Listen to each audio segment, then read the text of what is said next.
niba abagatolika baraguye kera ubwo aho baguye barahajyanye byanditse tragedy 413 mu butumwa bwa Mireri ubwo yavuga ngo Babuloni iraguye baravuze ngo ntabwo hari haguye ubugatolika tombe iriya de siècle bwo buguye hari hashize ibinyejana byinshi ngo ahubwo icyo gihe hari haguye amatorero kera yeraga akaba yarahindanye agakurikiza ubugatolika ayo yaraye giprotestant ubwo no kuvuga ngo Mireri abwiriza kuva mu 1840 kugeza 1844 avuga ko Babuloni uguye yaravuze abaporoso ubwo no kuvuga ngo abagatolika baraguye barajyamye abaporoso nabo baraguye barajyamye none marayika uzongererwa ijwi kujya marayika wa gatatu cyangwa se ijwi rirenga nawe aravuze ngo iraguye Babuloni ngo abantu bumvane gutangara ko Babuloni ari itorero riguye ntabwo rero hazagwa babaguye ahubwo ikigwa ni icyari gihagaze niyo mpamvu n'abadivantisite umunsi wa karindwi abo bari baratoranijwe nta gitangaza kumva ko nabo buzuza ibisabwa mu itorero bari baye Babuloni ni bibiri ni ukwihuza na leta ni ukwihuza n'andi madini icyo baracyujuje baba bujuje ibyangombwa bibagira Babuloni muri tragedy 319 aho haranditse ngo uko kwihuza na za leta z'isi ngo degre byaba bigeze yari yose urwego byaba biriho urwo ariko rwose baravuze ngo nta kindi bitwara keretse ko bituma itorero rihinduka nk'isi kuri iyo ngingo Tatuli karibu kungana wakisema makanisa yawe umoja ndugu jihadhari sasa kuja kwa Bwana ni karibu kufika nguvu tatu ni karibu kuungana wakisema makanisa yawe umoja ndugu jihadhari sasa kuja kwa Bwana ni karibu kufika watasema Katoliki Adventiste Protesta au Kongo wawe umoja kwa maana baba kuganira nabo waremye ijambo ryawe izina ryawe nirihabwe icyubahiro turagutabaje kugira ngo kuri buri ntambwe ubwo ari weho umwarimu mukuru ubwa mbere gukiza isi utuyobore kandi abumva ubahe kumvira ibi tugiye kubwirwa uturinde ko byakongera iteka tuzacirwa ahubwo birushaho gutuma dushyikirana nawe tugusabye mu izina rya Yesu amen. Tunejejwe n'aka kanya keza Imana yongeye kuduha ngo tuganire ijambo ryayo ntitwabura kwishima izina ryayo rihabwe icyubahiro.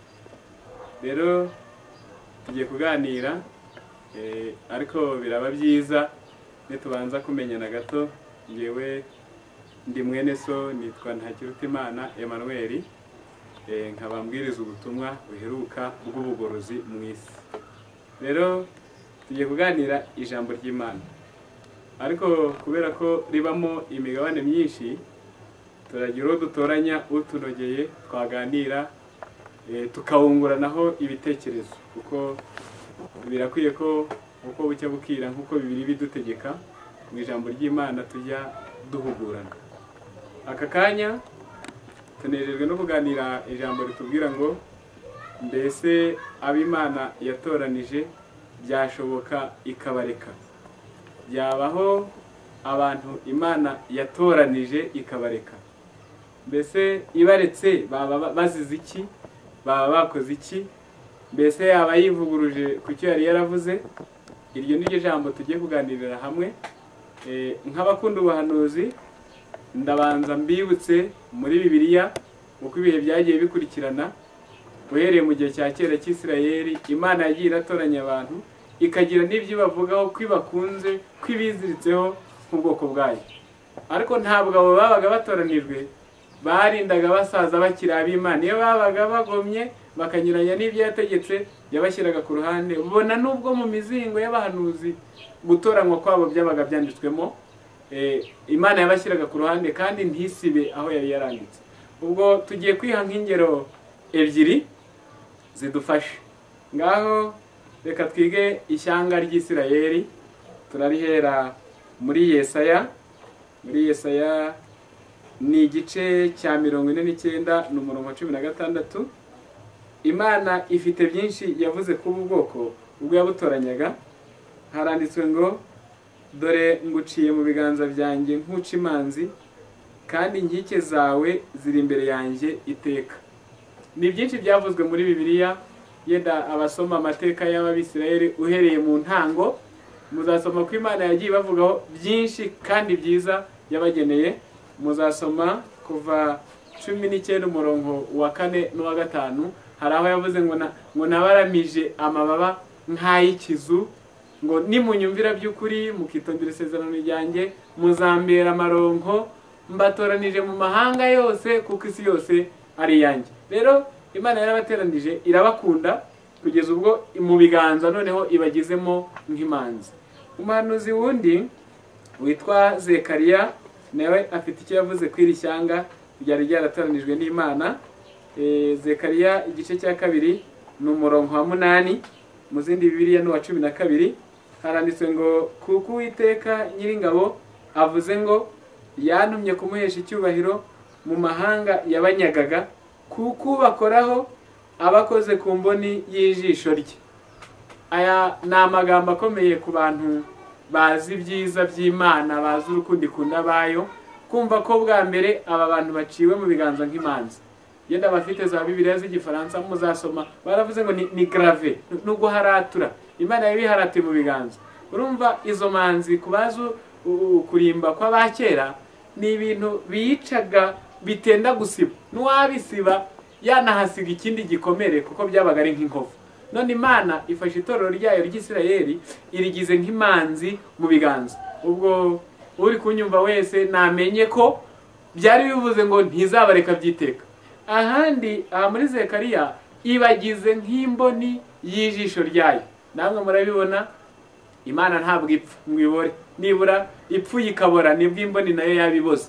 Ariko niba babaye imboni y'ijisho ry'Imana ni igihamya neza ko bagombaga kuzahoraho byiteka bari mu biganza by'Imana, bari imbere yayo ari ubwoko bwayo. Ariko impano zose z'Imana, iby'Imana yagambiriye ku muntu byose muzakurikirana amateka ya Bibiliya, ntabwo bipfa gusohora idafite ikindi gushyize imbere nawe uzuzuza. Murabisoma yenda nk'abakunda gusoma ibitabo, muzasoma mu gitabo cyitwa Uwifuzwa ibihe byose cy'igifaransa. Ngire nti ni ku rupapuro rwa 676. Ayo magambo yo reka nyasome. Uwifuzwa ibihe byose y'igifaransa 676, na ni ikigisho kiri kuvuga ngo ntimuhagarike imitima yanyu. L'Écriture a promis à son église de lui accorder les dons du Saint-Esprit. Kristo yasezeraniye itorero rye kuriha impano y'Umwuka Wera. Cette promesse est pour nous tout aussi bien que pour les premiers disciples. Iryo sezerano ni iryacu kimwe nuko ryari ry'intumwa za mbere. Mais comme toutes les autres promesses, celle-ci est conditionnelle. Ariko iri sezerano kimwe n'andi masezerano yose y'Imana ni isezerano usohorezwa nawe hari icyo wujuje. Donc conditionnel ni ikintu uzagihabwa, uracyemerewe, ufite uburenganzira bwo kukishyuza, ariko a condition nawe hariho ibyo wujuje. Noneho aba Bisirayeli nubwo bari batoranijwe n'Imana bagiye kuyibera ubwoko, nabo hari ibyo bagombaga kuba bujuje kugira ngo icyo cyasezeranwe kuri bo kize gusohora. Noneho Imana igiye gutanga amasezerano ngaho muri Yeremiya igice cya 31 umurongo wa 33 iravuze iti ariko isezerano nzasezerana n'inzu ya Isirayeli hanyuma y'iyo minsi ngiri, ni ko Uwiteka avuga ngo nzashyira amategeko yanjye mu nda yabo kandi mu mitima yabo niho nzayandika, nzaba Imana yabo nabo bazaba ubwoko bwanjye. Ubwo Imana yifuje ko abo itoranije bayibereye ubwoko igiye gushyira amategeko yayo mu mitima yabo, ikababera Imana bakaba ubwoko. Nuvuga ngo bari kuba ubwoko bwayo igihe cyose bayumvira bakagendera mu byo yategetse. Umurongo wa 36, ayo mategeko nakuka imbere yanjye, ni ko Uwiteka avuga, urubyaro rwa Isirayeli nagwo ruzaba rutakira ubwoko imbere yanjye iteka ryose. 37, uko ni ko Uwiteka avuga ati ijuru riri hejuru nibishoboka ko rigerwa, kandi imfatiro zo hasi mu isi nibishoboka ko zirondorwa, nibwo nzaca urubyaro rw'Isirayeli rwose nduhoye ibyo bakoze byose, ni ko Uwiteka avuga. Ibi ni amagambo asobekeranye abisiraheli mu gihe cyabo batigeze baha agaciro ngo bamenye ko yatandukanye. Ivuze ko bazayibera ubwoko igihe cyose bazaba bemeye ko amategeko yayo aba mu mitima yabo. Ivuze ko ayo mategeko nakuka nabo batazongera kuba ubwoko bwayo. Ariko hepfo irongera ivuga ibyiza, iravuze ngo hataraboneka umuntu upima ijuru ngo agenzure imfatiro z'isi, ngo ntabwo nzaca urubyaro rw'Isirayeli. Noneho kubera ko abantu ibyahozeho nibyo bizongera kubaho nk'uko biri mu iki gihe cya none, abantu benshi bagiye bakunda ibyiza bibavuzweho, ariko ntawe ukunda ibibi bimuvuzweho, ntawe ukunda cyashywe, ntawe ukunda ari kuyoborwa, ahubwo buri wese akunda ashimwa nubwo yaba ashimiwe ibibi. Aha havuze ngo ayo mategeko nakuka imbere yanjye, ntabwo abisirayeli bahitayeho, kuko Imana iravuze ngo ni koko nababa mu mitima mu bwoko bwanjye iteka ryose, ariko naramuka akutse ntimuzongera kumbera ubwoko. Hepfo irongera iravuga ngo hataraboneka upima ijuru, ntihaboneka ugenzura imfatiro z'isi, muzaguma imbere yanjye iteka ryose. Noneho abisirayeli aka keza niko bunamyeho, baravuze bati kugeza ubu ubwo nta muntu wari wapima ijuru, ubwo nta muntu wari wapima isi, nubwo yenda abahanga babigerageje, ariko mu by'ukuri nabo baragenekereza, ntibabizi neza uko bingana, ijuru ryo ntibanapima. Noneho baravuze bati ubwo mu isi tubayeho ntawe urakayipima isi, ntawe uragapima ijuru, ubwo turacyari ubwoko bw'Imana, kuko Imana ivuze ngo tuzaguma turi ubwoko bwayo. Ariko aka kavuze ngo amategeko nakuka, baragata amategeko barayata, noneho bakomeza kwishyuza rya sezerano. Ariko niba mwakurikiye mwibuke neza ko iby'Imana yakuvuzeho bisohozwa iyo nawe ushohoje ibyo yagusabye. Aha bari bamaze guta icyo Imana yabasabye, ariko bagakomeza kwishyuza aya masezerano, kuko mu mizingo y'abahanuzi byari bibanditsweho ari izina ryabo rivugwa. Ngaho mu gitabo kimwe cyitwa Uwifuzwa ibihe byose, ni iki Gifaransa, ni urupapuro rwa 86, bavuze ibyerekeranye n'iri shyanga, bavuga amagambo akomeye avuze ngo Dieu s'était engagé à être toujours favorable à Israël. Imana yari yararahiriye iteka ryose kuzahora yitaye ku Isirayeli. Les Juifs ont mal interprété cette promesse, ariko abayuda iri sezerano barisobanuye nabi. Ubwo ni rya sezerano bashyizeho rya somo ryo muri Yeremiya 31:37 havuze ngo wapima ijuru wapima isi bataraboneka ntabwo nzata abisirayeli, ahubwo bazaguma ari urubyaro rwanjye. Les Juifs pensaient que leur descendance naturelle d'Abraham leur donnait le droit de revendiquer cette promesse. Abayuda bibwiye ko kuba bakomoka kuri Abrahamu ku mubiri bibahaye uburenganzira bwo kwishyuza iri sezerano. Ils oubliaient les conditions posées par Dieu même, bakiyibagiza ibyasabwe, ibisabwa byashyizweho n'Imana ubwayo. Les promesses avaient été précédées de ces paroles. Iri sezerano ryari ryarabanjijwe n'aya magambo avuze ngo je mettrai ma loi au-dedans d'eux et je l'écrirai dans leur cœur. Ni rya somo, nzashyira amategeko yanjye muri bo, nzayandika mu mitima yabo, nzaba Imana yabo, nabo bazambera ubwoko, kuko nzababarira ibyaha byabo, sinzongera kwibuka gukiranirwa kwabo iteka ryose. À un peuple qui a sa loi écrite dans lequel la faveur de Dieu est assurée. Ku bwoko bwari kugumana amategeko y'Imana yanditswe mu mitima yabo, ubu aya masezerano y'Imana yarabusezeraniwe, yari kubusohorezwa, ariko a condition que nabo bemeye kugumana amategeko y'Imana mu mitima yabo. Ce peuple était totalement uni à lui, ubwoko bari kwabwiziritse ku Mana, mais les Juifs s'étaient séparés de Dieu. Ariko abayuda bo bari baratandukanye n'Imana. C'est pour cela qu'ils subissaient la domination d'une nation païenne. Na niyo mpamvu bakundaga gukandamizwa n'ishyanga ry'abapagani, ugaha baravuga Baroma.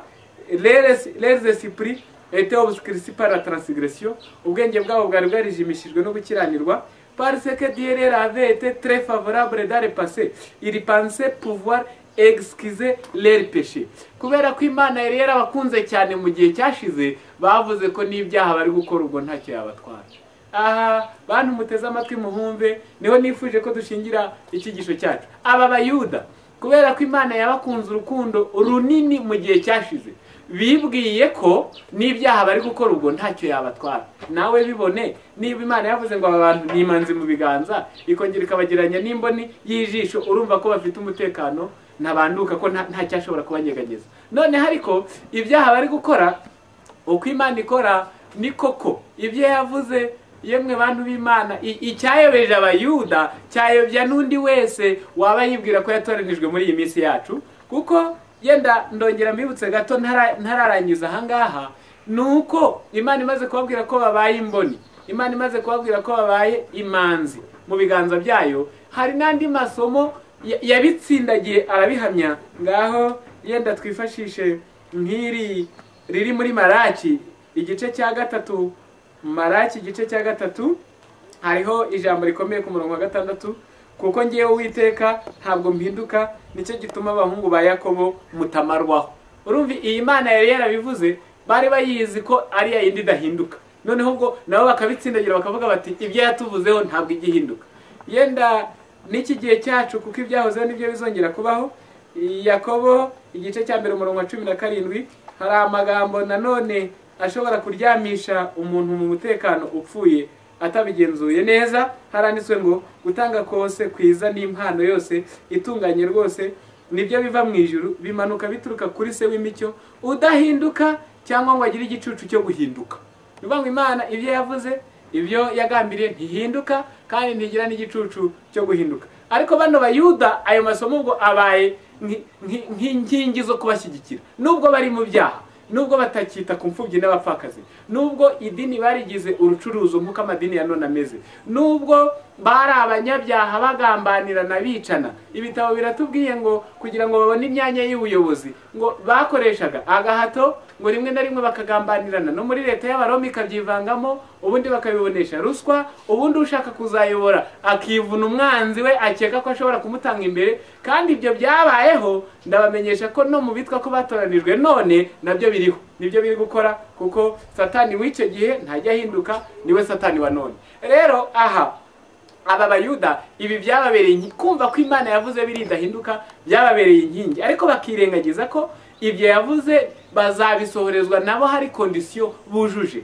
Ngaho hano baravuze bati kubera ko Imana yari yarabakunze urukundo rwinshi mu gihe cyashize, bibwiye ko n'ibyaha bari gukora ubwo ntacyo yabatwara. Il se fratait d'être meilleur que les autres hommes et de mériter les bénédictions divines. Bishyeshyaga ko ari bo beza kuruta abandi, kandi bakumva ko ari bo bahiriwe bagomba kugerwaho n'imigisha yose yo mu ijuru. Ces choses ont été écrites pour nous avertir, nous pour qui la fin des siècles est arrivée. Noneho ibi byose tumaze gusoma byandikiwe kuduhugura, byandikiwe kutubera icyigisho, twebwe abasohoreweho n'imperuka y'ibihe.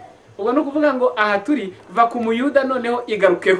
Ibi dusomye uko Umuyuda yatoranijwe bikandikwa, ibyiza bimuvuzweho bikandikwa, ibyazitondera akaba w'Imana bikandikwa, umunsi yaramutse atabyitondeye agakomeza kwiyita uw'Imana nabyo biranditswe. Baravuze ngo ibyo byose bikurikirane, byandikiwe kuguhugura, byandikiwe kumpugura twebwe twese abasohoreho n'imperuka y'ibihe. Nyiraha mwibuke ko iby'Imana yavuze ni koko, ntibeshya, ntihinduka, ariko bijya byuzura nawe hari icyo wujuje. Kambaho urundi rugero rumwe noneho ninjire kuri twebwe. Ngaho mu gitabo cya Samweli ya mbere, igitabo cya Samweli cya mbere ni igice cya 2 umurongo wa 30. Hari byari byaravuzwe ku mugabo wari intwari, wari umukozi w'Imana, wari waratoranijwe w'umutambyi witwaga Eli. Ariko ku murongo wa 30 haravuze bati nicyo gitumye Uwiteka Imana ya Isirayeli ivuga iti, nukuri nari navuze yuko ab'inzu yawe n'ab'inzu ya so bazajya bagendera imbere yanjye iteka ryose. Ariko none Uwiteka aravuze ngo ntibikabeho, kuko abanyubaha aribo nzubaha, ariko abansuzugura bazasuzugurwa. Nukuri nari navuze ko ab'inzu yawe n'ab'inzu ya so bose bazajya bagendera imbere yanjye iteka ryose. Ariko none Uwiteka aravuze ngo ntibikabeho. Noneho iby'Imana yari yaravuze irabihinduye. Ubwo bitewe n'iki rero? Ni rya jambo twabonye ko iby'Imana ikuvuzeho birasohora iyo nawe wujuje ibisabwa. Ariko iyo utujuje ibisabwa, Imana irabisohoza, ikabisohoza ku bandi atari weho. Noneho rero izi ngero zose tubonye, rwaba urugero rw'ibyabaye ku Isirayeli muri rusange, rwaba urugero rw'ibibaye ku uyu mutambyi Eli, baravuze mu gitabo ngo byandikiwe kukubera icyigisho, byandikirwa kumbera icyigisho twebwe abasohoreho n'imperuka y'ibihe. Ngaho ubu reka dusome noneho tuvuye ku bandi, tuve ku ngero tuze mu iki gihe cyacu. Ku basomyi ba Bibiliya muri iki gihe turimo, turi mu gihe cy'itorero rya 7, cyangwa se turi mu gihe cy'igihe cya 7 cyitwa muri Bibiliya Ibyahishuwe 3 bere ku murongo wa 14 cyitwa Laodikiya. Yenda kubajya bakunda gukurikirana ubuhanuzi, ukurikiranye uko ibihe bya uruhererekane rw'ibihe rwakurikiranye, uhereye ku itorero rya Efeso, musoma Ibyahishuwe 2 ry'intumwa, ugakurikizaho iryarikurikiye rya Simuruna, abakurikiye intumwa, ugakurikizaho irya Perugamu, ubu gaturika buvuka, ugakurikizaho irya Tuatira, abagorozi batangira, ugakurikizaho irya Sarudi, ubuporoso bwagutse, hakurikiraho Philadelphia, gutegereza gutangiye cyangwa se Adventisme, haheruka igihe cya karindwi cyitwa Laodikiya, aribo bitwa Abadventiste b'umunsi wa karindwi. Rero abasoma muri Bibiliya Ibyahishuwe 3 uhereye ku murongo wa 14, iryo toro rya Laodikiya, yenda katusome ibirivugwaho, kadusome ibirivugwaho. Ibyahishuwe 3 murongo wa 14, ndasoma gusa kuko turabisesengura mu magambo maremare. Haranditswe ngo wandikire marayika w'itorero ry'i Laodikiya uti, uwiyita Mena, umugabo wo guhamya kandi ukiranukaho kuri inkomoko y'ivy'Imana yaremye, ndi umukire, ndatunze kandi ndatunganiwe, ntacyo nkennye, utazi yuko uri umutindi wo kubabarirwa kandi uri umukene n'impumyi ndetse wambaye ubusa. Dore ndakugira inama, ungureho izahabu yatunganijwe mu ruganda, ubone uko uba umutunzi, kandi ungureho n'imyenda yera kugira ngo wambare isoni z'ubwambure bwawe zitagaragara, kandi ungureho umuti wo gusiga ku maso yawe kugira ngo uhumuke. Abo nkunda bose ndabacyaha nkabahana ibihano, nuko rero gira umwete wihane. Dore mpagaze ku rugi ndakomanga, umuntu niyumva ijwi ryanjye agakingura urugi, nzinjira iwe dusangire. Ibi nibyo byavuzwe kuri itorero rya Laodikiya, aribo Badiventiste b'umunsi wa karindwi. Yenda nimushaka kubyemera neza, muzabisoma mu gitabo cyitwa Ubutumwa Bwatoranijwe, ni umuzingo wa 2 page ya 75. Yenda ndasoma uturongo dukeya kugira ngo buri wese tujyane yumva ibi bintu. Ngaho 75 haranditswe ngo le message au Laodicée, ubutumwa ku banyalaodikiya. Dieu conduit son peuple, Imana iyobora ubwoko bwayo, qu'il s'est choisi sur la terre, itoranije hano ku isi, une église qui a confié le dépôt de sa loi, itorero yashinze kurinda ikigega cy'amategeko yayo, il l'a chargé de communiquer au monde une vérité éternelle, yarishinze kubwiriza isi ukuri kwiteka, il le reprend et le châtie, irarihanika icyaha. Le message à Laodicée s'applique aux adventistes du 7e jour qui ont reçu de grandes lumières et n'en ont pas tenu compte. Ubutumwa kuri Laodikiya burerekeza buvuga abadiventiste b'umunsi wa karindwi bahawe umucyo mwinshi ariko ntibawugenderaho, ntibawitaho. Ubwo no kuvuga ngo niba tugiye kwiga Laodikiya, kubakurikirana ubuhanuzi, nimumenye neza ngo ubwo tugiye kwiga abadiventiste b'umunsi wa karindwi, ngo bahawe umucyo mwinshi ariko ntibawukurikirana. Mbese ibivuga muri iki gitabo byaba hari ahandi bivugwa muri Bibiliya?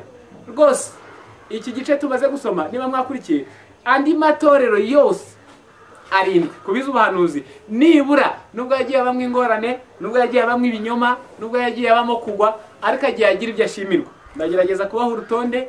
Efeso bagawe ko baretse urukundo rwa mbere, ariko bashimirwa imirimo myiza, nzi imirimo yawe, kwihangana kwawe n'urukundo rwawe. Muzakurikirana Simuruna, yo nta kigawa. Muzakurikirana ubugaturika buvuka muri Perugamu, baravuze ngo nzahuba ko ari intebe y'ubwami bwa Satani, ariko ntiwihakane izina ryanjye. Ndetse no mu minsi ya Antipa, umugabo wakiranukiraga kumpamya wiciye iwanyu, aho Satani aba, ntiwihakanye kunyizera, ubwo abo barashimwe.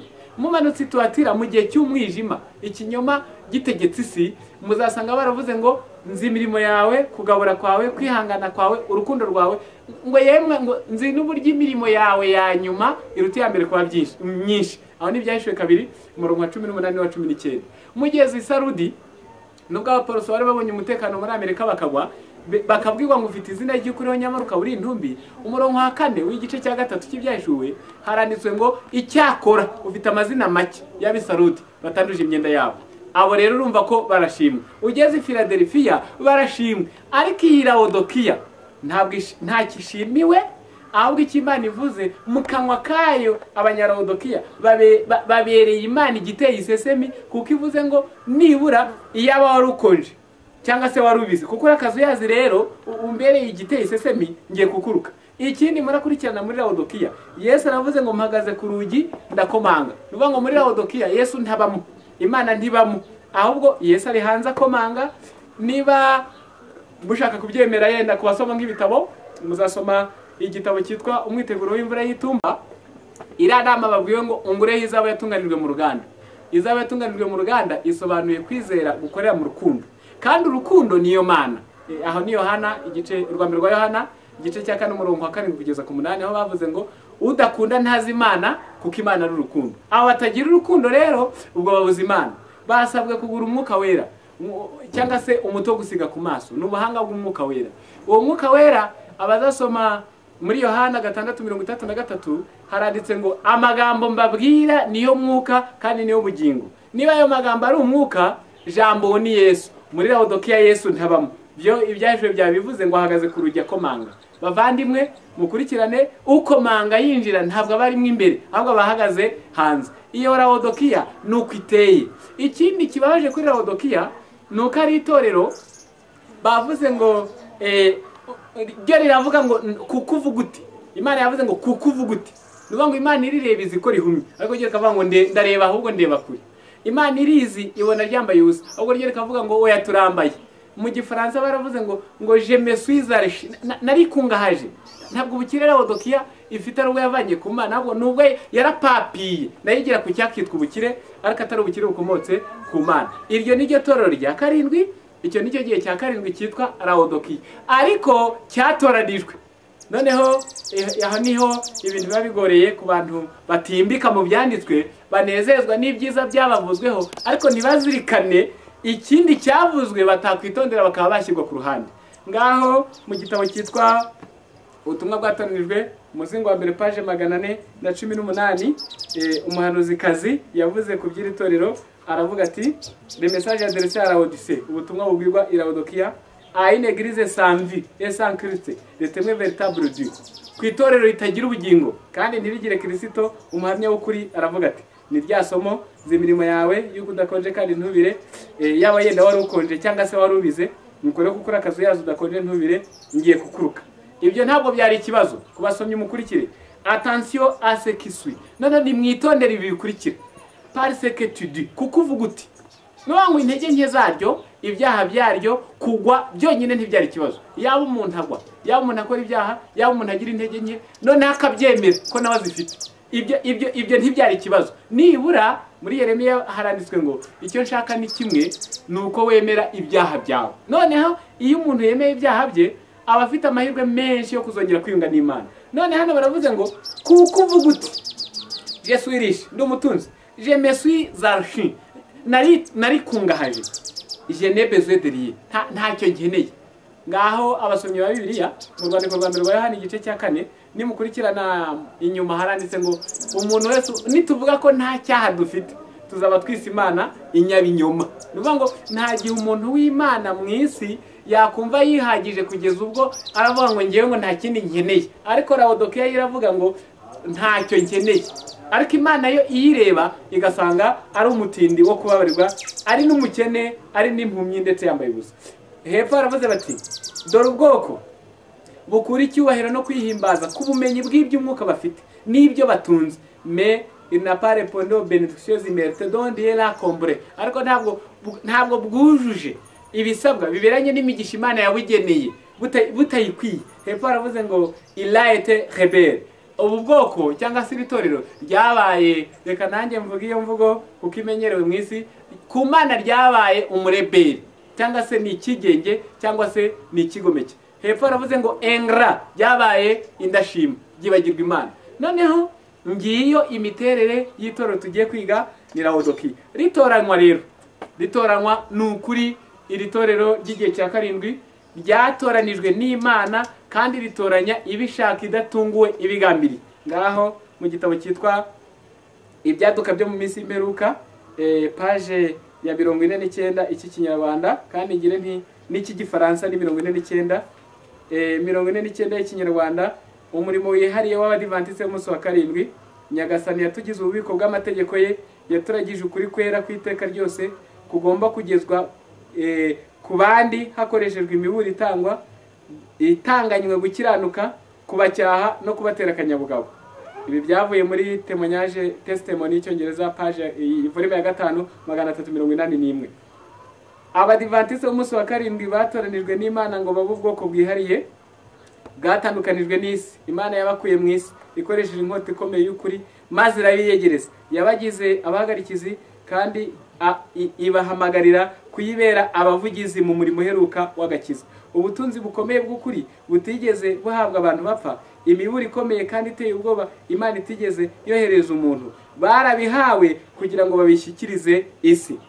Ibi byavuye muri testimony ya 7 paji ya 38. Mu buryo bwihariye abadivantisite b'umunsi wa karindwi bashyizwe mu isi nk'abarinzi n'abatwaramucyo. Nibo bashinzwe umuburo uheruka ugenewe isi iri kuzimira. Niba Imana yanyujijeho umucyo utangaje ukomoka mu ijambo ryayo. Bahawe inshingano y'agaciro gakomeye yo kubwiriza ubutumwa bwa marayika wa mbere, ubwa kabiri n'ubwa gatatu. Nta wundi murimo ufite agaciro gakomeye nk'uwo. Bagomba kwirinda, iri jambo murizirikane, bagomba kwirinda icyo ari cyo cyose cyatuma bawutera umugongo. Ibi byavuye muri testimony ya 9 paji ya 19. Bagomba kwirinda ikintu icyo ari cyo cyose cyatuma uyu murimo ukomeye bahawe bawutera umugongo. Niba Imana yo mu ijuru ivuze ngo bagomba kwirinda, nimwibuke ibwira Abisirayeli ngo aya mategeko nakuka ntimuzongera kumbera ubwoko, kandi bari baratoranijwe kandi bikandikwa. Rero barabwiwe ngo nabo bagomba kwirinda ikintu cyose cyatuma batera umugongo uyu murimo bahawe.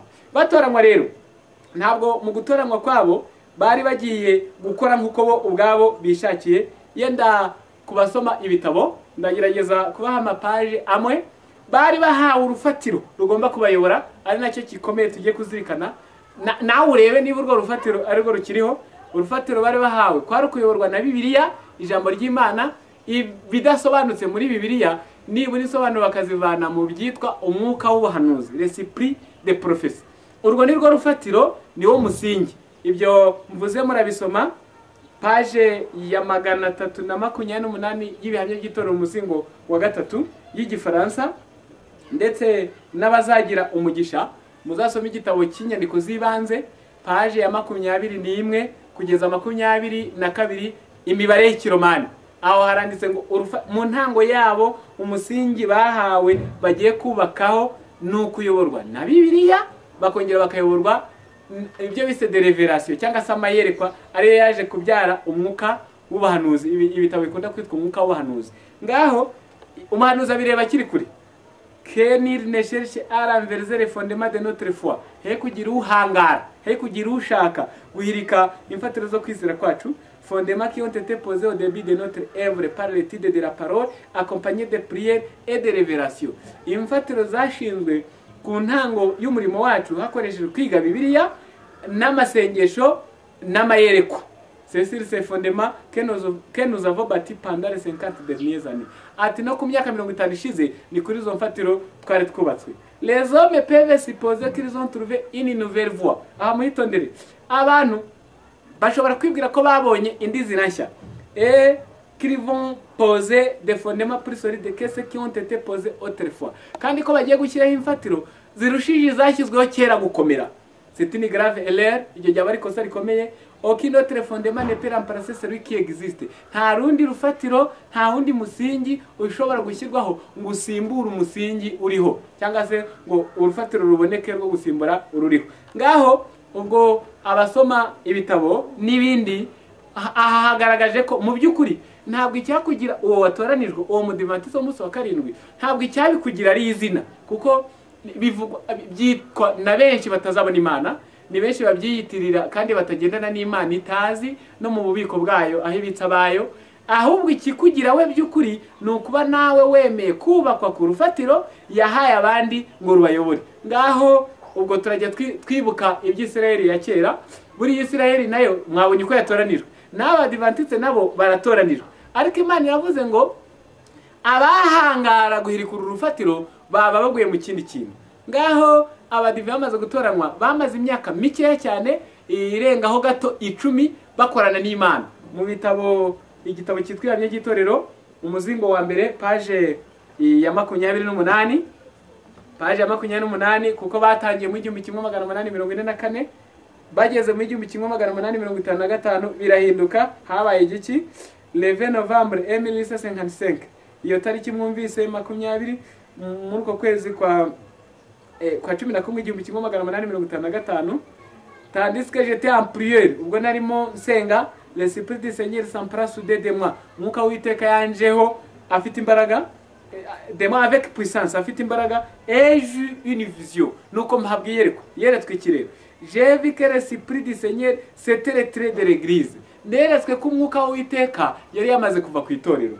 Bigenda ute? Abagaragu b'Imana bari bakabije gushyira ibyiringiro bikabije mu mbaraga y'amagambo yabo, bari batakishingikiriza ku Mana nkuko byakagombye kuba, kandi imbaraga y'ukuri ko mu magambo yabo ntabwo ari kubasha gukangura imitima, et aller faire prendre position dans l'élan de l'église de l'Est, ngo maze izabashisha iyo mitima gushinga karenge, guhagarara gushinga ibirindiro mu itorero ryasigaye, car la vérité est populaire, kubera ko kuri kutemerwa na benshi. Rero aha uyu muhanuzikazi yeretswe umwuka abavuyeho, amaze kubavaho baguye mu kintu cyitwa intege nke zikabije, bakora ibintu byinshi bitandukanye n'icyo bari barahamagariwe. Yenda kubera ko aha turaganira n'abakunda no gusoma, ndagerageza kubaha ibitabo bimwe, uhereye ubwo nk'abazasoma iki gitabo nsomye, irabyo gitorero umuzingo wa mbere, page ya 18, niho hatangiye kwandikwa ibyo bita le testimony, cyangwa se ibi bihamya,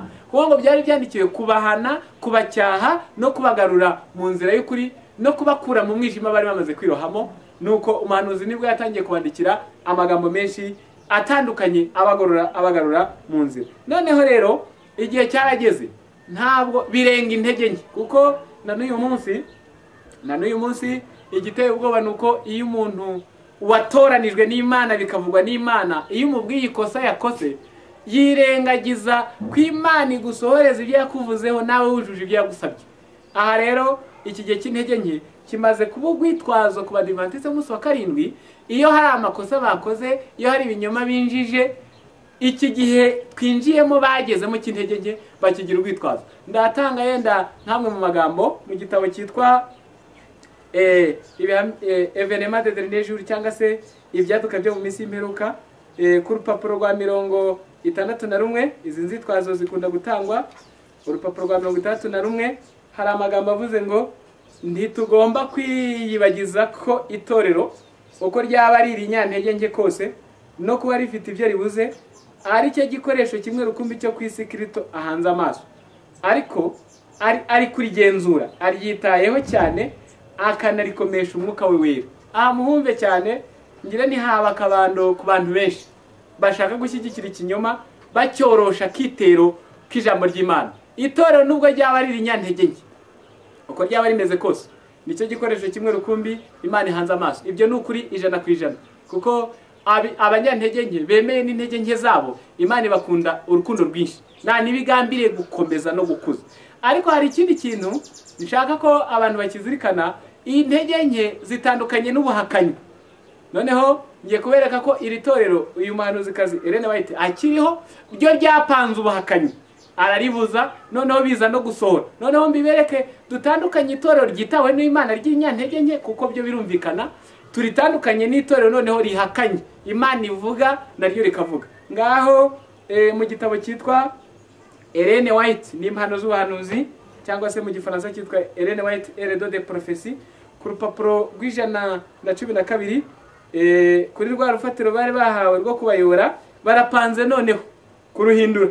Abazasoma n'agatabo k'intambara ikomeye ntoya, muzasoma mwaya magambo no mu nyandiko za kera arimo, aho umuhanuzikazi yayavuze mu mvugo ivuze ngo n'uruhimbi rukomeye, ngo bamwe bararwuriye bararunezererwa, ngo abandi bararwururuka, ngo batangira kurugenzura, ngo barukosore, ngo bavuga ngo uruhimbi ntirwubatswe neza, ngo reka dukosore rurusheho kunoga no kurubereye. Noneho ayo magambo nubwo bamwe yenda bayasobanura uko bishakiye, batiyenda se nabasohotse mu itorero, batiyenda se nabakorera ukwabo batayobowe na conference yacu, ariko ntabwo ari ibyo avuze, kuko uruhimbi plateforme cyangwa se fondement wa rufatiro wa musingi twamaze kubona ko ari Bibiliya n'umwuka w'ubuhanuzi. Ngaho iki gitabo kivuze iki? Hari mu mwaka w'1861, noneho abadivantiste bapanga gukosora urwo rufatiro, cyangwa se kwishyiraho ubundi buyobozi hanze ya Bibiliya n'umwuka w'ubuhanuzi.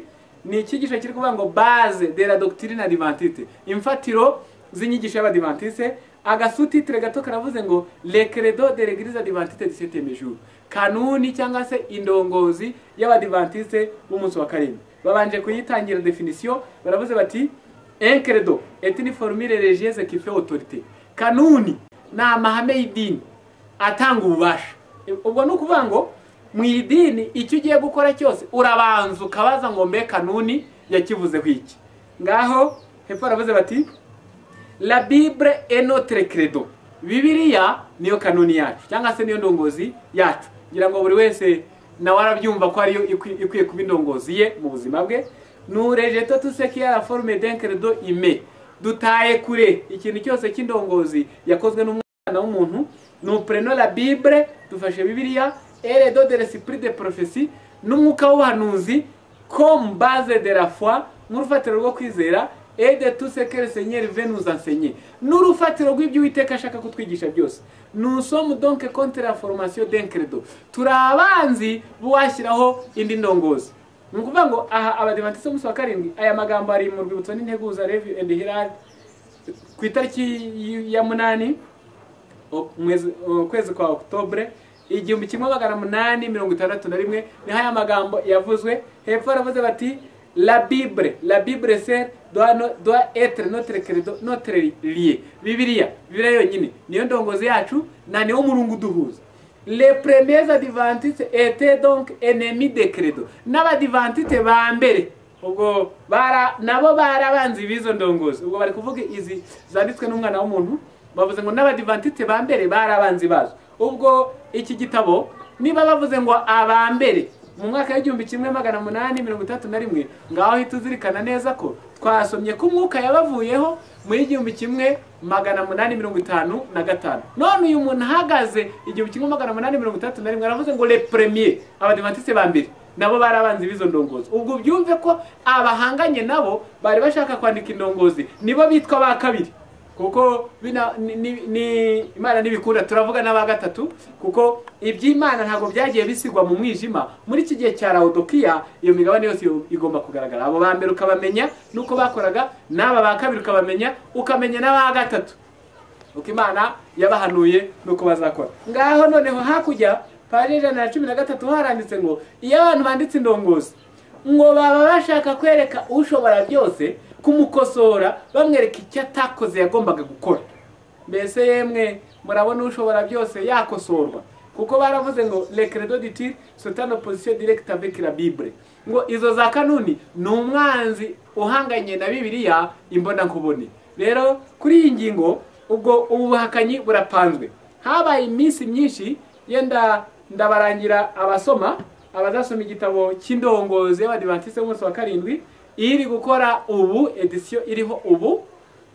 Mu jambo ry'ibanze barabisobanuye neza, basobanura ukuntu batangiye kwandika ko gatabo ko kubayobora, basobanura ukuntu ngo icyo gitekerezo cyo kukandika ngo cyarwanijwe. Reka mbabwire ko mu bakirwanyaga uyu muntu w'Imana umuhanuzikazi nawe yararimo, kuko ntiyarashaka ko hirya ya Bibiliya n'umwuka w'abahanuzi hongera kuboneka ikindi kigaragara nk'ubuyobozi bugiye kuyobora abantu b'Imana. Noneho ngo izo manuscript barazibika kuko yarakiriho. Amaze gupfa mu 1915 ako gatabo baragateranya bakandika neza barakanoza, ndetse basaba na buri diviziyo kongeramwe inyongera. Niyo mpamvu abazasoma kanuni harimo n'icyigisho kivuze ngo maongezi ya diviziyo. Nuvuga ngo diviziyo nayo ikajya yongeramo utwaye. Birangije kaza gusohoka ngaka akambere kasohotse ngaka ndagafite. Mu jambo ry'ibanze baravuze bati tangu kitabu cha kanuni na kawaida za kanisa la Waadventista wa Sabato kilipopigwa chapa kwa ruhusa katika mwaka 1932. Iki gitabo cya kanuni iyo Waadventista b'Isabato cyanditswe ku burenganzira bwatanzwe mu 1900 cyasohotse ku burenganzira bwatanzwe mu 1932. Ubwo abakurikirana amateka Ellen White yaramaze imyaka igera muri 17 apfuye. Imeonekana ya kuwa chafaa tena kinahitajika sana. Biragaragara ko ari icy'ingenzi kandi kirakenewe cyane. Kusudi kitabu hiki kipatane na maendeleo ya kazi kwa pande zote za ulimwengu. Kimesahihisha mwaka 34 na mu mwaka 1940 kugira ngo kigendane n'amajyambere y'umurimo mu mpande zose z'isi ngo cyarakosowe 1934 n'1940. namwe mwumve ubuyobozi twe twabonye ntabwo bukosorwa, ni Bibiliya idakosorwa, ni umwuka w'abahanuzi udakosorwa, ariko iki cyo cyarakosowe ndetse banangije bongeramo n'inyongeza ya buri diviziyo. Rero kuri iyi ngingo aha hari hasohoye ubuhanuzi bwavuzwe n'umuhanuzikazi bw'ababonye urufatiro ngo bakabona rutubatswe neza ngo bakamanuka bakarukosora ngo rurusheho kubabera. Ni abanditse kanuni yiyongera hejuru ya Bibiliya n'umwuka w'abahanuzi. Ngaho nk'abakunda gusoma ntaravuga ibibi byayo byinshi ntari butindemo, muzasome kanuni y'ikinyarwanda cyangwa se indongozi y'umukuru w'itorero, paje yayo ya 7 na paje ya 17 na paje ya 19. Paje ya 17 n'iya 19 haranditse ngo kanuni ngo indongozi ngo iyi gahunda ngo irakenewe ngo atari uko Imana yayitegetse, ngo twabonye ko ngo dufite umurimo wagutse ngo tuyishyiraho, ngo atari uko Imana yayitegetse. ubwo ko namwe mukumve kuko koko iki gitabo cyanditswe Imana itagitegetse, ahubwo ibiramambu Imana yarakirwanije ivuze ko notre credo c'est la Bible, kanuni yacu cyangwa se indongozi yacu ni Bibiliya. Reka nambabwire ko bamwe bajya bicanganya bakavuga bati credo siyo kanuni, ibyo yenda ndagerageza kubibahamiriza. Muri iki gitabo paji ya 37 baravuze ngo ubwoko bw'Imana ngo la Bible est son manuel, ngo Bibiliya ubwo mu mvugo yagutse nicyo gikoresho cyabo nyamukuru gishyirwa imbere. Noneho hano baravuze ngo la Bible est notre credo, bati Bibiliya nanone niyo kanuni yacu. Muri tragédie paji ya 71 baravuze ngo Dieu a destiné les écritures à être les manuels de l'humanité ancienne.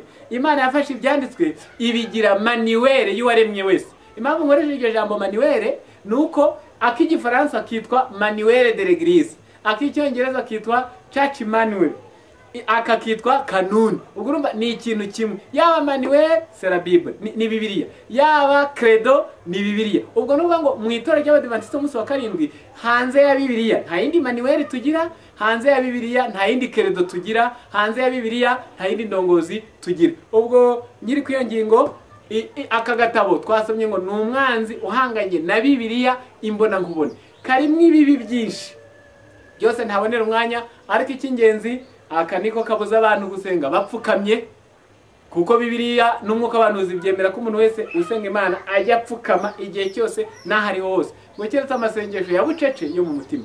Aka niko kanyaza umudiyakoni imirimo ye Bibiliya imuha gufata umutungo w'itorero no kuwugabura ahereye ku mfubyi n'abapfakazi. Aka ko kamuha gusasa karabo.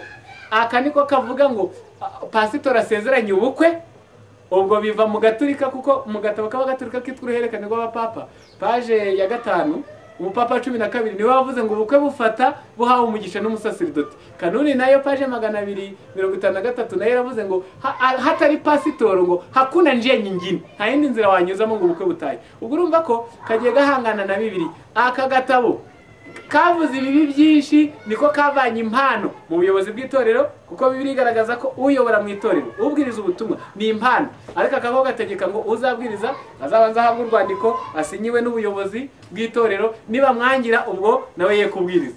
Uzabwiriza azabanze yiga amashuri abe pasitori. Ariko Bibiliya umwuka wera ntabwo yigirwa, ahubwo ni impano zitangwa n'Imana. Ibyo muzabisoma neza mu Bakorinto ba mbere igice cya 12 icyo gice cyose. Iyi kanuni ivuga ibintu byinshi tutabonera umwanya, ariko muri make ntabwo ngenda ndibanda ku bibi byayo gusa, kubaho kwayo ndikwemewe, kubaho kwayo ndikwemewe, kuko Imana mu gitabo twasomye ngo nurejeto tuseke ya forme d'enkerdoime dutaye kure. Ikintu cyose cya kanuni yakozwe n'umwana w'umuntu nusomo contre la formation d'enkerdo, turabanze buwashyira. Ubwo no kuvuga ko kubaho kwa kanuni byonyine tutaravuga ibibi biyiba mu kubaho kwayo ndikwemewe, kuko aho niho mujya mwumva yenda nk'Abakatolike rimwe na rimwe iyo babwiye iti nk'ibi bishushanyo mu misengere nsobanurira, arakubwira ati ni imfashanyigisho. Yenda ukamubwira uti sawa byashoboka ko ari imfashanyigisho, ariko dusubire ku itegeko. Itegeko ryo yavuze ngo ntukiremere igishushanyo kibaje, ntukakikubita imbere, ntukagipfukamira. Nuvuga ngo icyaha si ukugipfukamira gusa, icyaha si ukugikubita imbere gusa, ahubwo icyaha ni ukurema, kuko itegeko ryavuze ngo ntukiremere. None na hano igitabo cyavuze ngo uwashyiraho kanuni nusomo contre lui, turi abanzi. Ubwo nuvuga ngo kubiriho byonyine byanyuranije n'ijambo ry'Imana, noneho ibinyoma bizana nayo byo nakangari. Ubu abantu bari gusengera bapfuye, biri mu ndongozi y'umukuru w'itorero, babajyana mu rusengero. Ibyo ntibyigeze bibaho. Ubu abantu imigenzo n'imiterekero biri kujya byinjira ni ruto ariko bitigeze biba, utabona muri Bibiliya, utabona no mu mwuka w'ubuhanuzi. Noneho ubwo abadivantiste b'umunsi wa karindwi uhereye umunsi bari batandukanye n'ijambo ry'Imana, bari bahakanye, ibyo bita ubuhakanyi.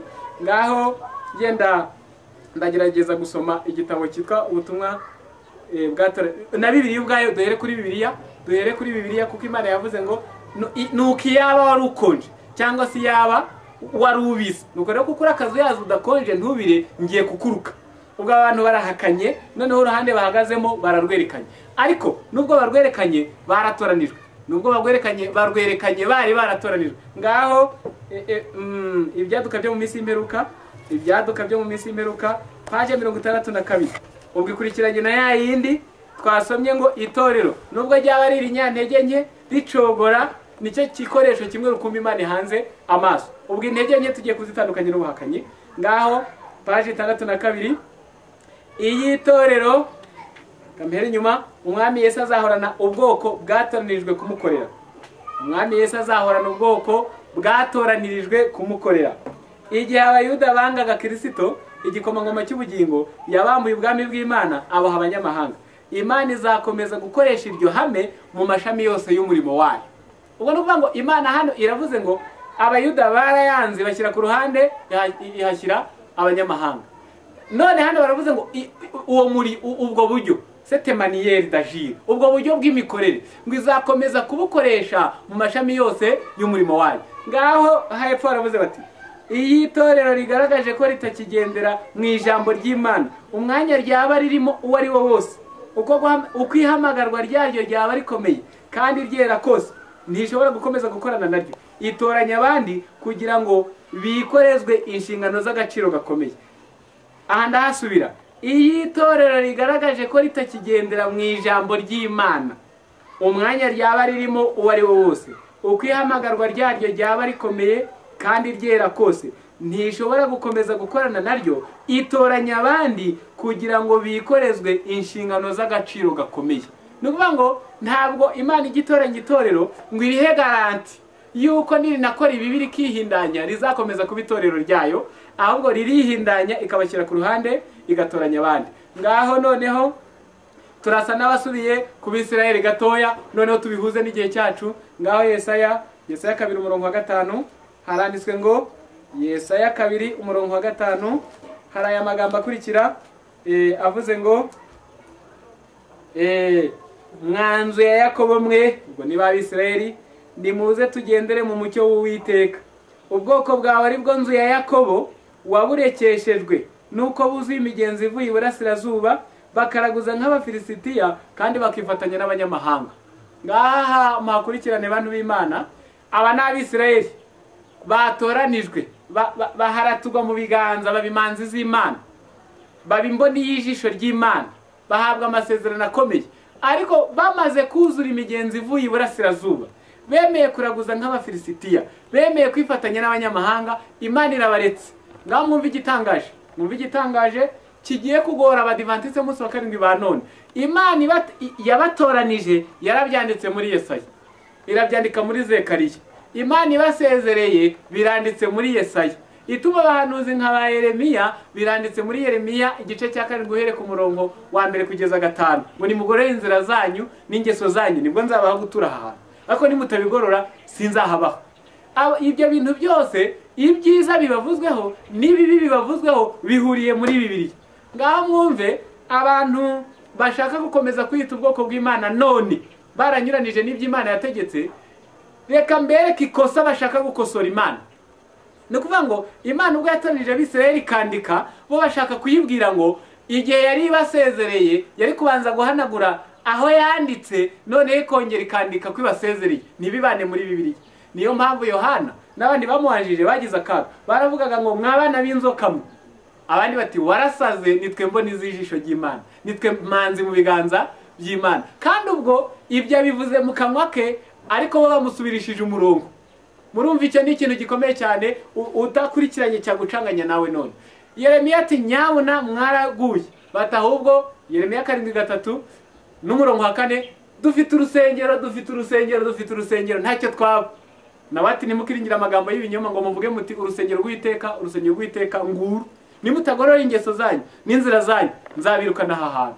Ibyo mu byumve byari bihanganye, kandi ibyo bihanganye hari logique. Kuba byanditse nk'uvutse none agasanga byanditse yagira ngo biracyafite agaciro, none ati adakurikiranye ngo amenye ababyanditsweho niba bagihagaze mu kayira Imana yaza gutanga imigisha ikabasangamo bujuje condition zisabwa. None hano iki gitabo kiratubwiye ngo umuntu atoranijwe n'Imana akaba hari itorero ry'Imana, guhamagagwa kwe kwera quelque soit sans position, ibirindiro yaba birimo uko byaba biri hejuru kose, umurimo yahamagariwe nubwo waba wera gute. Hano baravuze ngo iyo anyuranye n'ijambo ry'Imana Imana imushyira ku ruhande. None icyo tugiye kureba ni ukureba ngo mbese Abadivantiste umunsi wa 7 turi kuvuga none baba bakiri mu ijambo ry'Imana, yenda mu ntege nke, yenda bibagirwa, yenda hakangutse batatu ngo tumenye ko ari rya torero ry'inyantege nke Imana igihanze amaso. Mbese baba baranyuranije n'ijambo ry'Imana?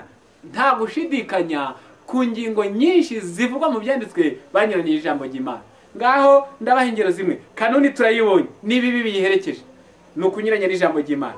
Kwihuza n'andi madini aribyo bituma itorero riba Babuloni. Ibyo byanditse mu Ntambara Ikomeye page 414, page 414. Honda ndabisoma ibigira itorero Babuloni, kuko nicyo kintu ubu kiriho, bati ntiwite itorero Babuloni. 414 Engara nombre d'églises protestantes suivre l'exemple de Rome dans son commerce impure avec les rois de la terre. Umubare munini w'amatorero ahakana inyigisho za Roma cyangwa se ya giprotestanti wigana Roma mu bucuruzi bwayo bw'ibizira hamwe n'abami bo mu isi.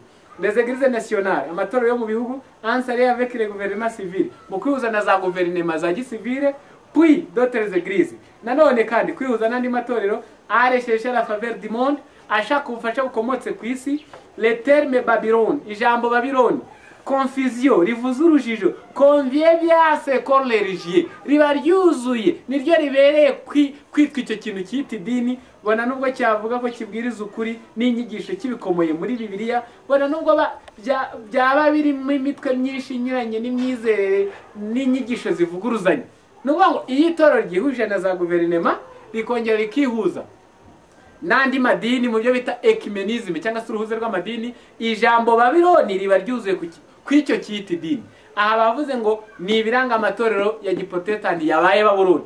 Ubwo iyo uvuze ibyo kuri iyi page ya 734 iyo bavuga amatorero ya giprotestanti bavugamo les anglicans, abanglikani, abepiskopal, ababatiste, methodiste, lutherienne, presbyterienne, adventiste du 7e jour etc. N'abadventiste umunsi wa 7 n'andi. Aya niyo matorero ya giprotestanti n'andi agenda avuka riba Babuloni ryari gihuza na za guverinema z'isi, ryarangiza rikajya mu byo bita urwiyunge rw'amadini cyangwa se ecumenism. Iyo icyo kibaye iryo torero riba ribaye Babuloni. Ibyo mbabwira Abadiventiste barabikoze, ndetse na Bibiliya mpuzamadini iri gusohoka mu isi ubu mu Rwanda mu Kinyarwanda yo turayifite yitwa ijambo ry'Imana. Nibira amambu umugihe andi madini atari yayikoresha cyane ku maradiyo, mu nsengero bo bayikoresha kuruta abandi. Ni nako bimeze mu bahanuzi bwa Babyloni. Nukuje umurinzi wari ku munara uje kunywa nyuma aje kuvumba ni unywa cyane kuko asanga ibibi byinshi barabimutanze. Niyo mpamvu mubona bo barashyashyana cyane bakabikarihamo kuruta n'andi madini abimenyereye. Ibyo mvuze ntabwo ndabivuga ngo nge no kukwereka iyo biba, nawe ujye kuri tele wirebere uko biri kugenda. None icyo nshatse ubwo bihuje n'andi madini binyuranye n'igitabo cyitwa ubutumwa bwatoranijwe umuzingo wa 2 page 443 ahavuze ngo twe kwihuza n'andi madini ngo kuko Madame itabyerekwa yavuze ngo twe kwihuza n'andi madini, twe gufatanya n'abisi ku kantu kose.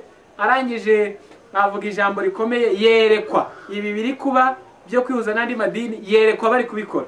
Sure no d'Adventiste du 7e jour mu izina ry'Abadiventiste umunsi wa 7 irimo a été montré un groupe qui recommande de ne pas trop insister sur les signes qui nous servent de bannière. Nere twagatsiko kari gutegeka bizera ngo be gukomeza gushyira hejuru ibendera ridutandukanye, qui nous distingue, ibendera rituranga kandi ridutandukanya, car dito ce n'est pas le meilleur moyen d'assurer le succès de nos institutions. Kuko kavuze ngo ntabwo ari bwo buryo bwiza bwatuma ibigo byacu bigera ku musaruro n'umutekano. Nuvuga ngo ibigo bavuga ni ibitaro, ibigo bavuga ni amashuri, baravuze ngo bakomeje kwerereza ibendera ryabo. Ibendera ryabo nta kindi ni ubutumwa bw'abamarayika batatu, buri mu bw'abamarayika gatatu buvuga inyamaswa, bukavuga igishushanyo cyayo, ubupapa, amatora ya giprotestanti n'ikimenyetso cyayo ari wo munsi w'icyumweru isi igiye kuruhuka mu mwanya w'isabato yashyizweho n'Uwiteka. None baravuze ngo aka gatsika kerekwa yakeretswe kari kubuza abizera ngo mwijye muvuga ibyo mudashyira mu kaga ibigo byacu. Nicyo cyatumye bajya no mu rubuze rw'amadini. Mu gitabo cyitwa Ibihamya by'itorero, mu gitabo cyitwa Ibihamya by'itorero testimony y'icyongereza volume kose n'ibindi ntavuze, asanga ari ngombwa ko hazabaho ubugorozi, kandi ubwo bugorozi byanze bikunze bakazasohoka bagatandukana nabo. Rero ikigoye aricyo navuze nuko ubu bugorozi igihe cyose buri gukora bukagaragara mu isi, bukabwiriza ubutumwa mu isi, nuko nawe bavuga bati oya mwarasohotse, mwikwita itorero Babuloni, mwikwitandukanye nubwo ari rinyantege nke. Ngira ngo kuba twajyanye intege nke n'ubuhakanyi n'ibintu bibiri bitandukanye. Intege nke ni abantu b'Imana bemera iby'Imana ariko ntibabishobore, ntacyo barwanije. Ariko ubuhakanyi Imana iravuga nabo bakavuga. Ubwo rero Imana ivuze nawe ukavuga ibyawe, ubu uri umuhakanyi. Abadive rero ntabwo ari abanyantege nke wabona babeshyeye. Na Bibiliya iravuze ngo, baravuze ngo ndi umutunzi ndatunganiwe ntacyo nkennye. Ntabwo rero ari abanyantege nke. Ukize se afite intege nke, imbaraga arazifite, je me suis arishi. Ahubwo ikibazo bafite nuko bahakanye Imana ivuga nabo bakavuga. Ngaho ngiye kuvuga iyi ngingo ikomeye. Bati ntiwite itorero Babuloni. Bavandimwe mukurikirana ibi bitabo bifite uburyo bisomwa. Ndabubaha mu Bihamya by'itorero umuzingo wa 2 page 341. Havuze ko hari ibitabo byitwa umwuka w'abahanuzi. Ni intambara ikomeye, n'abakurambere n'abahanuzi, ni abami n'abahanuzi, ni byakozwe n'intumwa. Abazasoma igitabo cyitwa Corporate Ministry cy'icyongereza page 24 kugeza 132 haranditse ngo na Jezekiri cyangwa se wifuzwe byose no kugana Yesu, n'igitabo cyitwa imigani ya Kristo Parabole de Jesus. Ibyo bitabo byitwa umwuka w'abahanuzi. Iyo ibyo bisomwa rero nta guca ku ruhande no gukikira. Ariko hari ibindi bitabo, ibi byose le testimony, ibihamya, lettre, inzandiko, ibinyamakuru, ibyo byose mujya mubona byitwa ibihamya. Ibi bihamya byandikwa muzasoma byandikiwe gucyaha no guhana itorero kuko ryari ryaguye mu byaha no mu bibi. Kubw'ibyo rero aya magambo mvuze ko byandikiwe gucyaha no guhana yanditse mu Bihamya by'itorero 300, ni 300 kamabwira iyo page gusa.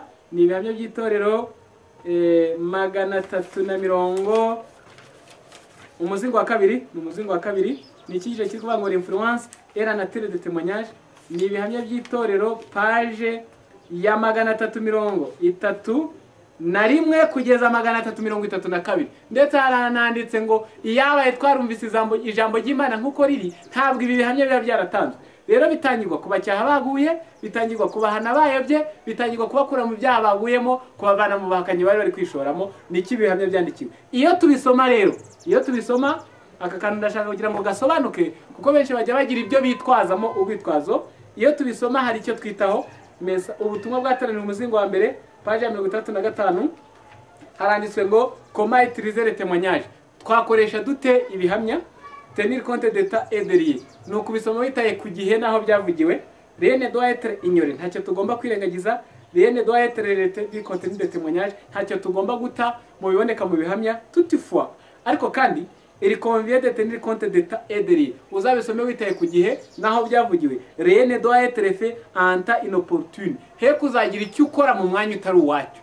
Niba mu gusoma ibihamya tujya tubisoma twitaye ku gihe naho byavugiwe. Rero ijambo rivuze ngo wikwita itorero Babuloni riri mu bihamya byavuzwe mu mwaka w'1893. Byanditswe mu butumwa bwatoranijwe umuzingo wa 2 page ya 71 mu cyiciro kivuze ngo introduction. Muri introduction y'icyo cyigisho baravuze ngo ubusangwe ngo ubutumwa bwaciragaho iteka itorero n'abayobozi baryo bwari buyobowe n'agatsiko. Ako gatsiko bavuze ko souvent des dates étaient fixées pour la fin. Kenshi ako gatsiko kagiye gashyiraho ni itariki yo kuza kwa Yesu cyangwa se itariki y'imperuka. MVM de Saint-Jare Konisure no de Legara Credi Troisième Ange. Ako gatsiko rero kari kazwi ku izina ryitwa ijwi renga rya Marika wa gatatu, dirigé par M. Stanton, kari kayobowe n'uwitwa M. Stanton, fi combattu dans une série d'articles paris à 1893. Twarakarwanyije rero mu byagaragaye mu 1893 mu kinyamakuru cyitwa Urwibutso n'Integuza, ikigiro cyitwa L'Église du reste n'est pas Babylone, to ryasigaye si Babuloni. Ibyo twabyanditse dans Testimony to Ministers mu gitabo cyitwa Ibihamya ku bagabura page 32 kugeza 32, comme aussi dans the Remnant Church no mu gitabo cyitwa Itoro ryasigaye page 23 kugeza 53. Ubwo ibi mbivuze ngo aya magambo yose avuze ngo wikwita itorero Babuloni ari mu bihamya muzayasanga mu ibi bitabo bitatu. Ni ubutumwa bwatanzwe mu muzingo wa kabiri, ni igitabo cyitwa The Remnant Church, Itoro ryasigaye, ni Testimony to Ministers. Ibyo byavuzwe tariki imwe, bivuga umunsi umwe, bibwiye umuntu umwe, n'icyo yari yakoze, nicyo ngiye kubabwira. Muri iki gitabo page ya 72 yari umunyeshuri wiga mu ishuri ry'ubwenge, abonye ibyaha bisanzwe mu Badivantiste, avuga ko atazongera kwigamo ko babaye Babuloni. Reka mbibutse ko igituma itorero rigwa si ibyaha by'umuntu, si ibyaha by'abantu, nubwo ryaba rigizwe n'abandi 195 akaba ari abanyabyaha byabo ku giti cyabo, batanu ari beza batagoreka amahame. Iryo ni itorero ry'Imana, nubwo ari iry'intege nke, iry'Imana igitayo. Ahubwo igituma itorero rigwa ni iby'Imana yavuze banyuranye nabyo. Ubwo nyiri aho ngaho rero mu byumve kuyu nta mpamvu nimwe yari yemerewe kuvuga ko itorero ryabaye Babuloni, kuko ntabwo ryari ryigeze gihuza na za guverinoma z'isi, ntiryari rirakigira ryihuza n'uruhuze rw'amadini, ntiryari rirakandika kanuni. Ubwo arangije ashyirejwe irungo ryabaye Babuloni. Madame Yetere yaramwandikira ayo magambo yose mujya muvuga, Cher Frère M, ni M. Stanton, ni urwandiko rwandikiwe, arabimubwiye byose amubwira ngo Uwiteka, kuko niyo mvuga ikunda gukoreshwa ngo Uwiteka ntiyaguhaye ubutumwa buvuga ko itorero ryabaye Babuloni, ngo ubwo butumwa bwawe wigisha ngo n'impamvu zose utanga zinyuranye n'umucyo nahawe. Ubwo arabimwandikiye, arabimubwiye. Amuhaye n'abandi bari bamaze iminsi bakora nk'ibyo, avuzemo uwitwa Pasteur Kellogg, nawe nibyo yari ari gukora. Avuzemo uwitwa N. de Red Bluff, uyu we ndasoma bike kuri we. Iri nuza créer de grandes difficultés et il a fallu finalement les placer dans un asile d'aliénés, son esprit s'est dérangé. Uyu yaduteje ingorane nyinshi, binaba ngombwa ko tumujyana naho barindira bacanganyikiwe, abagwaye mu bwonko, kubera ko ubwonko bwe bwari bwataye gahunda. Ubwo ibyo rero barabizana bakabikubita ku butumwa bwiza buheruka bwatoranijwe n'Imana, bati Uwiteka ntiyaguhaye ubutumwa. Bavuga njye uvuga none, ariko ntibihuye. Undi yari yitwaga Rumire, uyu we yari afite abakobwa babiri berekwa, nabo bavuga ngo bahawe amayerekwa nka Ellen White, umwe yitwa Anna Philippus. Rero aba bantu nibo babwiwe aya magambo. Noneho rero kuko tusoma ibihamya twitaye ku gihe naho byavugiwe, ni koko icyo gihe nuko itorero ryari rimeze, nubwo ryari irinyantege nke, kuko na hano baranditse ngo lettre adressée à un individu qui était arrivé à la conclusion que l'église des Adventistes du 7e jour était tombée à un niveau spirituel si bas qu'on pouvait l'appeler Babylone. Ku Bafaransa barabyumva cyane. Uru n'urwandiko rwandikiye umuntu wari wamaze gufata imyanzuro ku itorero ry'Abadivantiste umunsi wa karindwi, baguye mu by'umwuka à un niveau si bas, ku rwego rwo hasi cyane. Nuvuga ngo nawe yemera ko baguye, ariko pasiba, ntabwo bari barakagira ku rugero ruhanitse ku buryo wabita Babuloni. Uyu rero yaracyashywe, nanjye umunsi ndamucyaha, ariko twongere tujye kuri tere, kuko ibyanditswe n'umuhanuzi ntabwo azazuka ngo yongere yandike byabaye, ahubwo yaravuze ngo niryihuza na leta rikihuza n'andi madini rizaba ribaye Babuloni. Ngajya kuri tere urebe niba ryaba ryaramaze gukora ibyo bibiri. Uruhuze rw'amadini ririmo, mu nama z'andi madini ribamo, rifatamo ijambo ryihuje na leta. Ngaho ubwo butumwa buhabwa uyu mugabo w'umucyaha. None ubu bibaze kuba urwitwazo ngo wikwita itorero Babuloni, ahubwo mu ntambara ikomeye 659 ibiramambu muri ubutumwa buheruka, ni koko niba Babuloni bizabatangaza, nibatangara nawe ntugatangarane nabo, kuko nuko byahanuwe. Haranditse ngo uku niko ubutumwa bwa Marika wa gatatu buzabwirizwa, ubwo igihe kizaba kigeze ngo bwumvikane mu mbaraga. Uwiteka azakoresha ibikoresho byicishe bugufi bizaba byaritangiye umurimo we. Bazaba barasizwe n'umwuka wera, ntabwo ari ubuhanga bazaba baravanye mu mashuri. abagabo basenga bazabashore n'imbaraga rudakumirwa n'umwete wera bazajya kuvuga amagambo Imana izaba yabatekereye. Ibyaha bya Babuloni bizashyirwa habona, ingaruka ziteye ubwoba z'amategeko y'idini ahatewe agahato na leta, ububi bw'imyuka, amajyambere apfuye kandi yihutiye y'ubupapa, ibyo byose bizashyirwa habona. Ces avertissements solennels les mueront les masses. Iki nicyo nashatse. Iyo miburo ikomeye izakangaranya imbaga. Des milliers de personnes qui n'auront jamais rien entendu de pareil. Abantu ibihumbi n'ibihumbagiza bazaba batarigeze bumva ibintu nk'ibyo, apprendre à leur grande stupéfaction que Babylone est l'église déchue à cause de ses erreurs, de ses péchés et de son refus d'accepter la vérité envoyée du ciel. Bazumva na gutangara ko Babylone ari itorero riguye, rizize ibyaha byayo, rizize kwanga umucyo uvuye mu ijuru, rizize n'amakosa yaryo. Nuko bazumva na gutangara ko Babylone ari itorero riguye. Reka nibutse abakurikirana ubuhanuzi, kera haguye ubugaturika buhindura amategeko y'Imana, haguye ubuporoso bwanze ubutumwa bwa Mireri. Ubwo ibyo byose biraguye mu ntambara ikomeye 420, Mireri ubwo yabwirizaga ko abaporoso baguye, haranditse ngo icyo gihe niho ari kuvuga ko Babylone iguye mu buryo bwuzuye, ngo hari yagisigaye akandi gatsiko katari kabo. Arandika ngo ubwo muzabona dans toute la chrétienté, mu bukirito bwose bafashe inyigisho za Babyloni, ubwo nibwo Babyloni izaba iguye. Noneho rero ubu duhagaze, niba abagatulika baraguye kera, ubwo aho baguye barahajyanye. Byanditse tragedy 413 mu butumwa bwa Mireri, ubwo yavuga ngo Babyloni iraguye, baravuze ngo ntabwo hari haguye ubugaturika, tombe il y a des siècles, bwo buguye hari hashize ibinyejana byinshi, ngo ahubwo icyo gihe hari haguye amatorero kera yeraga, akaba yarahindanye agakurikiza ubugaturika, ayo yaraye giprotestant. Ubwo no kuvuga ngo Mireri abwiriza kuva mu 1840 kugeza 1844 avuga ko Babyloni uguye, yaravuze abaporoso. Ubwo no kuvuga ngo abagaturika baraguye barajyamye, abaporoso nabo baraguye barajyamye. None marayika uzongera ijwi kujya marika wa gatatu cyangwa se ijwi rirenga, nawe aravuze ngo iraguye Babyloni, ngo abantu bumvane gutangara ko Babyloni ari itorero riguye. Ntabwo rero hazagwa babaguye, ahubwo ikigwa ni icyari gihagaze. Niyo mpamvu n'abadivantisiti b'umunsi wa karindwi abo bari baratoranijwe, nta gitangaza kumva ko nabo buzuza ibisabwa mu itorero bari baye Babyloni. Ni bibiri, ni ukwihuza na leta, ni ukwihuza n'andi madini. Icyo baracyujuje, baba bujuje ibyangombwa bibagira Babyloni. Muri tragedy 319 aho haranditse ngo uko kwihuza na za leta z'isi, ngo degre byaba bigeze yari yose, urwego byaba biriho urwo ariko rwose, baravuze ngo nta kindi bitwara keretse ko bituma itorero rihinduka nk'isi. Kuri iyo ngingo, iyi itorero imaze kuba Babyloni, hari n'inzoga za Babyloni. Noneho rero mwitegure nazo muzibone, ubwo ryabaye Babyloni, murebe inzoga zayo. Noneho rero baravuze bati Leve de Babylone, ubutumwa bwa Tani Muzingo wa 2:8. Inzoga z'i Babyloni consiste à exercer les forces au-dessus de celui que le Seigneur Jéhovah a béni. Ni ugufata isabato mpimbano ukayishyira hejuru y'Uwiteka Yehova yahiriye,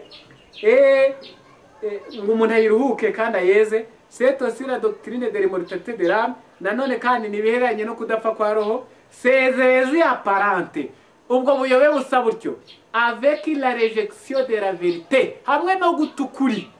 Ibyo mubyumve neza. Kwerereza isabato mpimbano twabisomye umuhanuzi byerekana ko ari byo bazakora, kandi ubu byaratangiye. Ubu mvuga byaratangiye. None baravuze ngo kwerereza isabato mpimbano ngo ni dimanche. Icya kabiri, iby'imyuka l'immortalité de l'âme, mbese iyo abantu bajyanye umuntu mu rusengero ngo bamusengere, ni ikimenyetso cy'uko bujya mu mupfu, mu ntumbi hari icyo yakorewe. Iyo niyo bita immortalité de l'âme. Ngo imyuka iravuga, yakorerwa, yagusabira abatagatifu. Ubwo ni ruto nuko biza. None n'umuntu arapfuye, misa yo kumusabira. Umuntu arapfuye, misa yo kumusabira. Umubwiriza 9:5 uwapfuye nta cyazi. Umurongo w'icumi ho baranditse ngo umurimo werekeje amaboko ukorana umwete, kuko ikuzimu yuzajya nta mirimo, nta migambi, nta n'ubwenge. Muri Jezekiri page 555 ho haranditse ngo ayo magambo abwirwa intumbi, ngo wagira ngo mujye muyavugira ku muzima cyumva nubwo yaba arembye akiyumvise, kuko wapfuye ntacyo abazi. Ariko izo misa zibasabira ziriho binyuranye n'ibyanditswe. Mu bakurambere n'abahanuzi ho barandika ngo ngo Imana ntigihabwa icyubahiro n'imigenzo n'imihango biherekeza intumbi z'abasubiye mu bituro. Ibyo byose rero nshatse kuvuga ni ibisesereza kuri iki cyiswe l'immortalité de l'âme.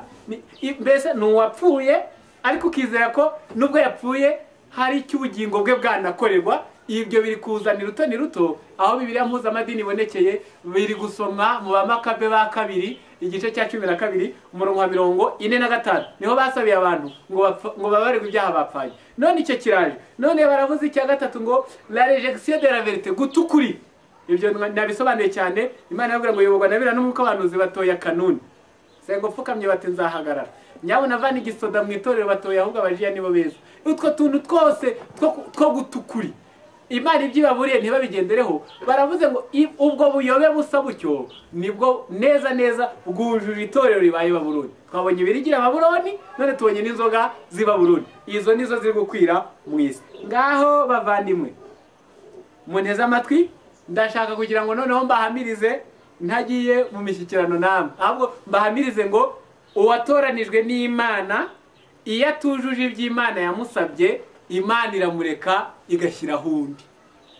Niyo mpamvu muri iyi miseruka Imana mu mbabazi zayo yatoranije ubugorozi butazagisha inama, iyo butazabasaba imikorere na gahunda kubera impamvu zikurikira. Intambara ikomeye page 494, intambara ikomeye page 494 haranditse ngo Dieu opère par ce qui l'écoute.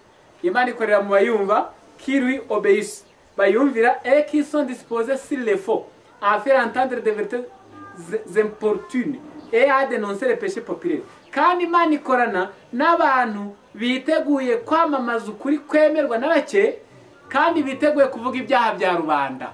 Abo ni Imana n'abayumva n'abayumvira, kandi biteguye kwamamaza ukuri nubwo kwaba kwanzwe bakavuga n'ibyaha bya rubanda.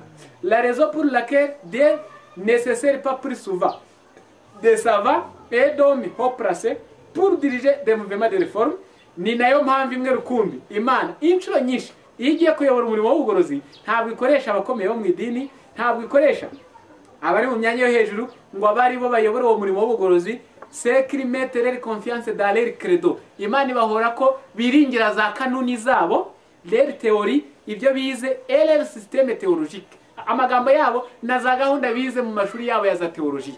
Ngire nimvuga teologiya nuko mu gitabo cyitwa Abakurambere n'Abahanuzi page 583 haranditse ngo umuntu ajya muri teologiya yarazi Imana akazavayo nako yarazi karavuyemo. Ni nayo mpamvu Imana itagikoresha abantu nk'abo ngabo. C'est qu'ils mettent leur confiance dans leur credo, leur théorie et leur système théologique, et qu'ils ne pouvaient pas les besoins de ceux-ci enseigner d'aho. Maze ntibumve ko bafite amakene yo kureka mu ijuru ribigisha. Page 497.